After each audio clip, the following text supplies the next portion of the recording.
Hey there, Internet. I'm Annie. I'm Kit. And I'm Mac.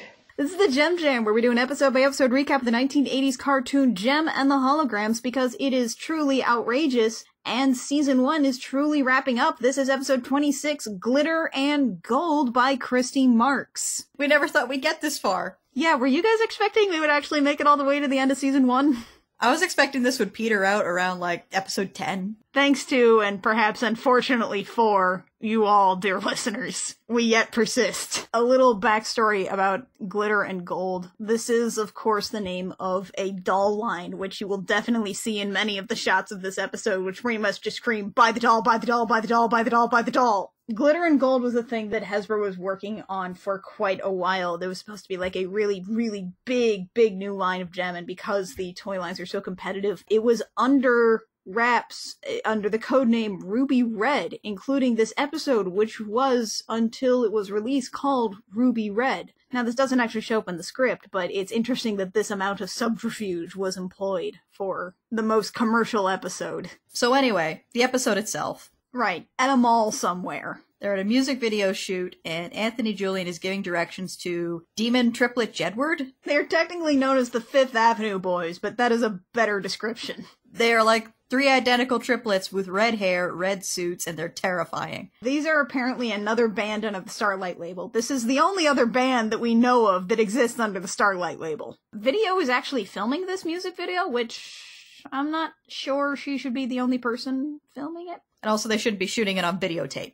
Jerica is also down here watching the shoot, and I gotta say, with sort of the energy and the way that Christy Marx has written this, of sort of actually shooting a music video and posing and stuff, Jerica seems more in her element here than she has anywhere else in the series. Yeah, overseeing this music video shoot. Yeah, she seems confident, in control, she's juggling a lot of things, she seems like she really is absolutely in charge and knows what she's doing and loves it. This is the Jerica that people talk about when they talk about JEM. And Kimber has an issue of Music Biz magazine, which I think still has the chart from that Search of the Stolen Album. I think it's the exact same chart, yeah. With the moss-covered stones. Hopper, Bruce Fallstein. The Ramones. Twisted Brother. Kimber points out that the Misfits are doing really well in the charts, and that JEM hasn't put out an album in forever. And Jerica doesn't want to talk about JEM. And also she mentions that something called the Glitter and Gold contest is coming up soon, but Jerica completely dismisses it. So I guess JEM hasn't been around in a while, all of a sudden? Yeah, this is the insinuation. People keep saying that JEM has not been around for a while, and it's very strange. This idea would have been a great opening for Season 2, because you've already got that sort of break there, right? But instead, it's just sort of an indeterminate amount of time after they shot Happy Endings, and maybe Happy Endings was just that bad of a song. Also, Jerica suddenly hates being JEM. It's like Christy Marx is trying to pick up this idea that the show really should be playing with, of Jerica being jealous of herself as JEM, and there being sort of a dual identity thing here. And it's cool that it's explored, but it's also picked up out of nowhere. I get the feeling that with a lot of these filler episodes in between Christy Marx's episodes, it's kind of like she was trying to get a through line plot-wise, and then it just kept going off in these random directions. I think that's very likely at least part of what's going on here. Anyway, Rio introduces Kimber's new boyfriend. Right, this is his friend Max. Max says Kimber is pretty, basically, and Kimber immediately drops this contest thing in lieu of flirting. As Kimber do. It is her MO. Rio picks up the dropped magazine to the Where's JEM article, and he's like, JEM, where are you? Jerica pops in to, gently mock him, oh, do I have competition? And he's like, no, of course not, no. We definitely haven't been kissing. Jerica takes the article, read it, they're like, where's JEM? She's disappeared, and Jerica's like, this is garbage. Speaking of garbage, Max is in another shot, and Kimber agrees to meet him Saturday at 6. And then she leaves the mall, and guess who's back, guys? Jeff is back. With black hair now. Jeff the stunt guy is here, he's got a motorcycle, Kimball pops on it, and he's like, let's ride! And they just motorcycle off into the sunset. Meanwhile, at the Misfits, at a music store called Discovery Records, and it's spelled D-I-S-K, like a disc. Music stores used to be a thing. It just kind of makes me think of Empire Records and how ridiculously 90s that movie is. But anyway, the Misfits are talking to this reporter about how awesome it is to be the Misfits, basically. And then they go inside and hear about the glitter and gold contest. He also says it's an annual glitter and gold contest, and that somehow this is an annual contest where he has not figured out who is going to be competing against the Misfits. He's announced this contest, and he's not finished organizing it. Get the Ramones to do it. Get the Limp Lizards! Where are the Limp Lizards? The public demands to know. This episode was crying out for a filler band like the Limp Lizards, and they just weren't there. It would have been so great to have the Limp Lizards. It would have been great if the Misfits and the holograms have been fighting over winning the contest, and all of a sudden it's the Limp Lizards who win. They just keep forgetting the Limp Lizards exist, and suddenly, from behind... Oh, the Limp Lizards won the contest. Oh. I guess this whole thing was pointless then. When the Limp Lizards get the gold car. So... a reporter pops up to Pizzazz and it's like, how does it feel to be so popular? And there's a pause, and you can just, like, I keep thinking of that bit in Monty Python and the Holy Grail. Well, I'll tell you. He's going to tell, he's going to tell, he's going to tell, he's going to tell. Eric, like, stop that. No singing. No singing for free. Unfortunately, it happens anyway, and it's the Misfits song, How Does It Feel? There's a bust of Pizzazz that I want to put on a shelf right above my computer next to my 3 Garruses. When I need inspiration, I want to look up at Pizzazz's stone bust and think to myself, what would Pizzazz do? And then think to myself, well, maybe don't murder some glam rockers, but what else? And Pizzazz is finally loved. It's all she ever wanted, really. The song just sort of ends, and we're back at the stage, and then they take off the sheet of this big thing that we never noticed until now, and it's a brand new car! This whole sequence is very toyetic. There's a car and also a trophy if you win the contest, but mostly a car. Mostly a car! And it looks exactly like the Gem and the Holograms car. It's even called the Glitter and Gold Roadster! And the Misfits want this car so bad. They took the Rockin' Roadster for a joyride at Intrigue in the Indy 500, and they have tasted it. Now we cut to Jeff dropping Kimber off at Starlight Mansion, and Kimber just double-booked a date, I guess. So Kimber basically entered into the sitcom plot of, oh no, I've booked the same date twice at the same place. Dun dun dun! Meanwhile, Jarek is talking to Synergy. She asks Synergy to make a sim of Rio, and she says, make it as much like the Rio as possible, and she's super surprised that as much like the Rio as possible means he's a huge jerk. So she tells him about how she's Jim and Jerica, and of course fake Rio starts yelling at her. I hate deception, and I despise liars. I never want to see or talk to you again, and then Jem tries to, like, hug hologram Rio, and her hands go through. She's like, turn it off! And Synergy's like, I guess I could be wrong. I'm only the smartest computer in the world, but maybe he's not a huge jerk. Pretty sure that he is, though. There is commentary for this episode available on one of the DVDs where Christy Marks says that this is the episode where she really tried to make a real reason for why Rio was not part of this secret. A valiant effort, but I think at this point it was too little too late, really. But, you know, A for effort. So, here we go, guys. Here comes the best scene in this episode, and maybe in this season. Saturday at 6. Rio arrives. Jerica takes him out to the garden. Jeff arrives. Kimber sends him to the foyer. Max arrives, and Aja sends him to the foyer. And then the fist fight breaks out. Jeff and Max start fighting immediately. Kimber's adorable, but I'm not sure she's worth actually fighting another dude over. Especially when Max just met her. They actually go right out of the window into the frickin' garden where Jerica is about to tell Rio her secret. It smashes right through a glass window. A first floor window, granted. But Kimber still screams like this is the worst thing she's ever seen. And that's the commercial break. It's these two fighting guys have fallen out of a first story window. Into a garden. And a pile of glass, one assumes. And we come back from the commercial break. Jerica opens her mouth to say, and then the guys fall out through the window and land right between them. And then they get up, they're fine, and both of them are really mad about Kimber. They both storm off, and it's like, you know what? Kimber doesn't owe you jack. Yeah, so she double booked the same date. It's not like she ever said she was exclusive with either of you. This is you being mad that you never asked about the terms of the relationship.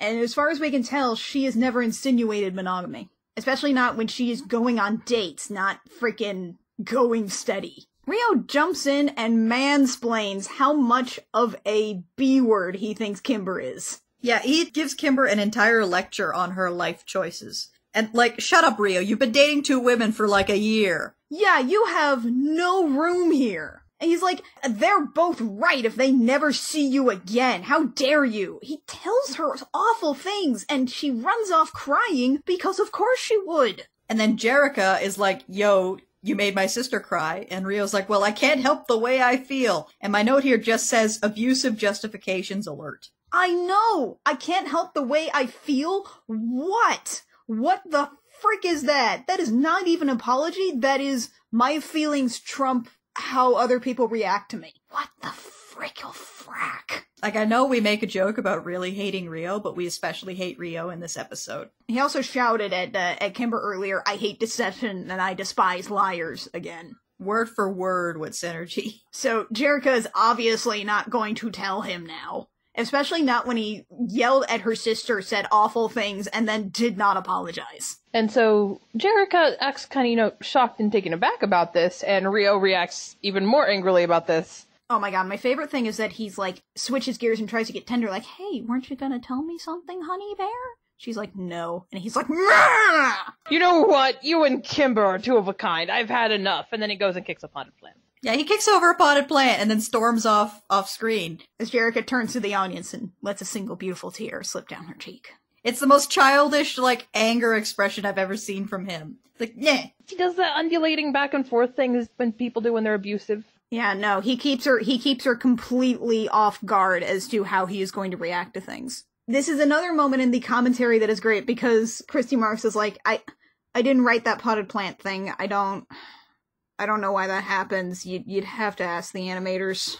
That was not something that I wanted to happen. Anyway, the next scene is Jerica going to Discovery Records because she's gonna enter Demon Triplet Jedward in the Glitter and Gold contest. And people are talking about why JEM isn't here, and Eric is like, Jerica ruined JEM's career, and this is apparently the final straw. And JEM's like, that does it! I'm gonna be a sexy bellhop now! And there's this really weird thing happens where she goes, and the camera's on her face, rubs the earring, says, Showtime Synergy. She turns into JEM, but when she transforms, the camera's suddenly on her feet and pans up, so it looks like her feet are where Jerica's head was previously. She's just floating in midair. JEM marches up and says, fine, JEM and the Holograms is back. We guarantee a new album in time for the contest, which is like, didn't this contest just happen? Isn't this contest now? Wasn't this announced? Didn't this start? But the owner of the music store accepts this, and now they have to make an album. We go to the recording studio, and Rio's there, and he's all cuddly with JEM. He makes this happy puppy face when she's like, Rio! And it's, oh.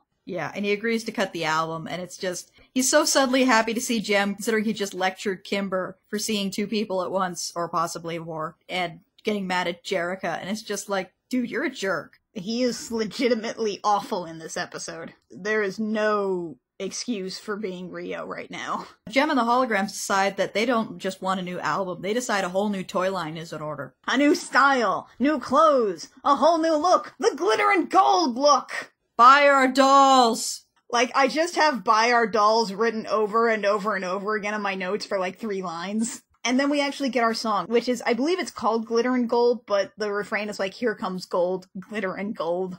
And JEM's got this gold lizard neck ruff thing that she uses to frighten predators away, I guess. She looks like she's spitting venom. Onto Newman? Yeah, she's spitting venom in Newman's eyes and then eating him. This is something that John always points out to me, why he actually likes Glitter and Gold so much. It is such a Misfits song. I mean, think about this. Think about the lyrics of here. It's all about how awesome we are, how you're never gonna see us coming, how we are so cool, we're wearing glitter and gold, buy our dolls! It is such a Misfits song. It is all about how awesome they are, and man, they make it work. It's maybe one of the best JEM songs. Buy our dolls, buy our dolls, buy our dolls, buy our dolls, buy our dolls, buy our dolls, dolls. But we cut to the outside of some punk club. The Skulls Club.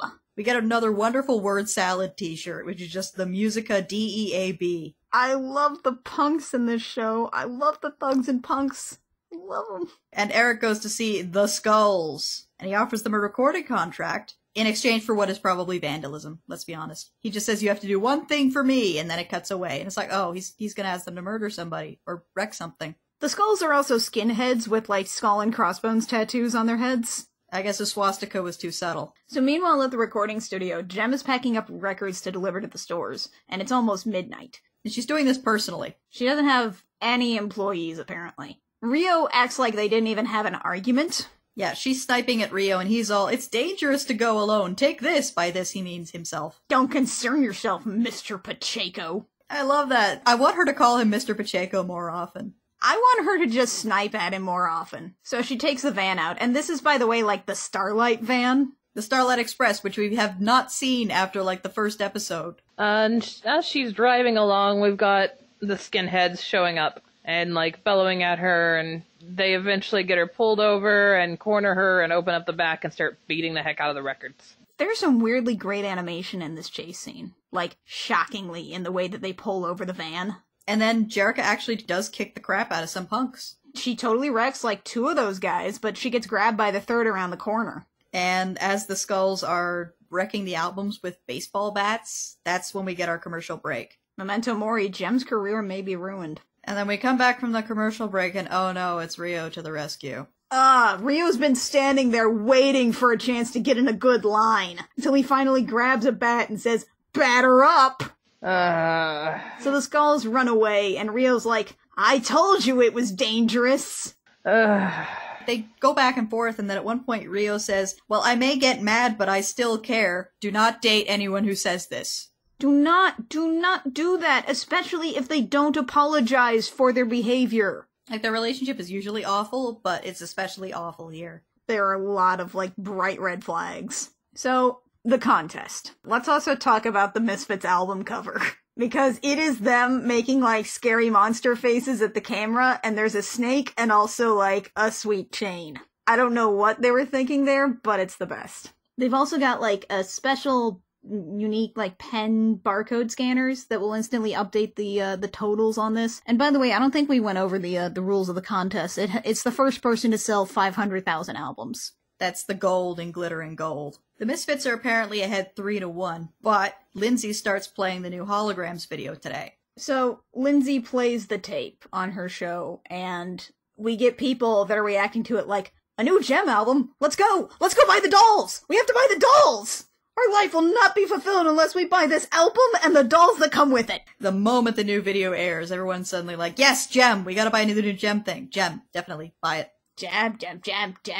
Man, what was the world like before we just had the internet to tell us when things were happening? Anyway, we get our song. This is a composite song between the Misfits and the Holograms called "We're Up, You're Down." This is a song that personally I think is fun. It really shows the difference between the sounds of the two bands, but I really wish the sounds meshed better than they did. It just keeps bouncing back and forth. It's quite disorienting. Yeah, like, the Misfits one is really fast-paced, and the Holograms are, like, half that tempo. Yeah. And the Misfits demand that Eric help them cheat and win the contest. Eric's plan is really, really dumb.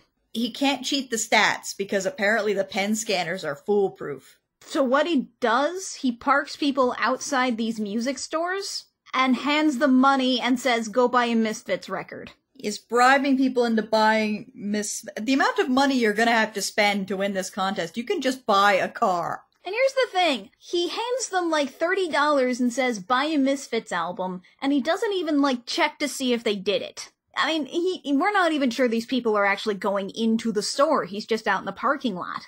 He could be like, "If you buy a Misfits album, I'll reimburse you for it." But no, he does this on pure faith alone. Pizzazz thinks this is a dumb plan, too. She's like, "Who are you kidding?" And you know who else thinks this is a dumb plan? Some random old lady. There's a confused old lady who takes the money, goes into the store, and buys the hologram record instead, because these are nice young ladies. And then doesn't she, like, beat him with her umbrella or something? Or am I just thinking of a Bugs Bunny and Tweety cartoon? No, I think she does actually give him a smack. Awesome. So, day 7 of the contest. Eric is completely broke. And the holograms are still ahead. And, oh crud, here come the Starlight Girls. I actually think that's a line in this. Pizzazz is, like, looking at the window as this Starlight van pulls up. She says, "Oh no, the Starlight Girls." So the Starlight Girls come in and buy some JEM albums. And I swear, when they pull ahead by, like, 20, you think that squealing was coming from the Starlight Girls, but it's not. It is the Holograms who are making a high-pitched shriek. We're now at day 10, where both bands are timed at 499,999. Yep, and the next record purchase will decide the winner of the contest, which is improbable, but okay. Rio decides he's gonna buy the winning record. He's like, watch this, and he goes up and he buys the album, and it ticks over to 500,000. And then the Misfits rightfully call him on that and said, hey, he works for the band, he can't do that. So the purchase is voided, and the counters reset back to 400,999. Then, to up the tension for no reason, somebody else comes by and buys one of each album. So now instead of a tie, because they're both at 500,000 and they got it at the same time, the guy's like, I'll extend the contest by one more purchase. And some poor schmuck walks into the store. And by the way, Clash is here, guys. So Ashley and Clash start fighting over this guy. You should buy a Holograms album. No, buy the Misfits album. Holograms, Misfits, Holograms, Misfits. Duck season, rabbit season. They're worried for a second because there's one Misfits album left, but no hologram album. So Ashley snatches Rio's album. It's like, come here, for God's sake. Rio makes this desperate grab for it. Like, no, my album. And as they fight over it, Clash tries to give the guy money to buy the Misfits musics, and Ashley snatches the $30.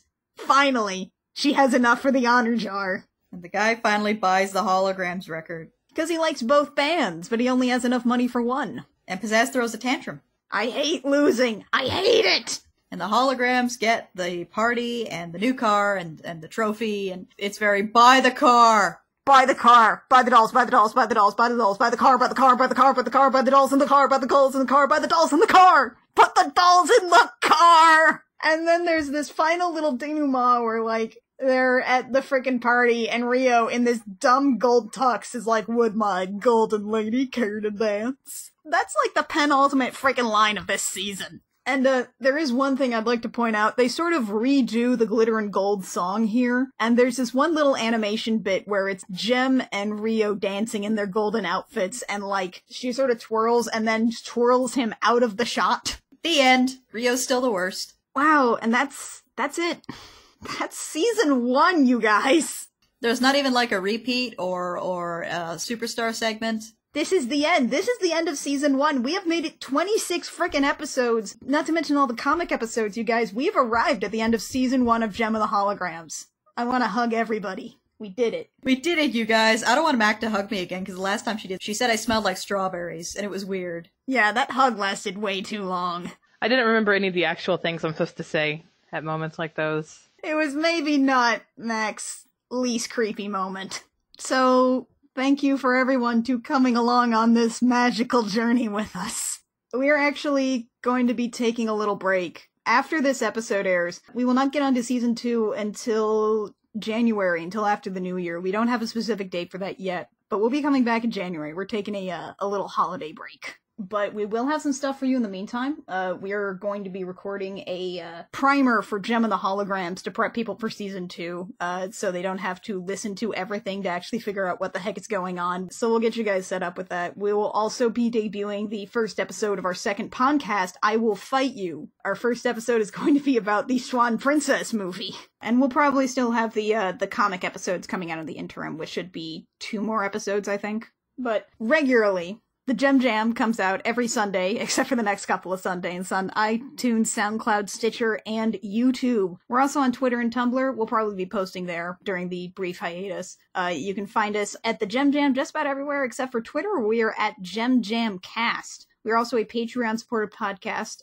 We will be having content for our patrons posted in the interim. Don't worry about that. If you like what we do and you want to give us a couple of bucks, that's totally cool. If you also want to just spread the word, that's also totally awesome. Either way, we love you all, and we hope you have a wonderful holiday. Until next year, dear listeners, I'm Annie. I'm Kit. And I'm Mac. And this is the Gem Jam, where all that glitters is not outrageous.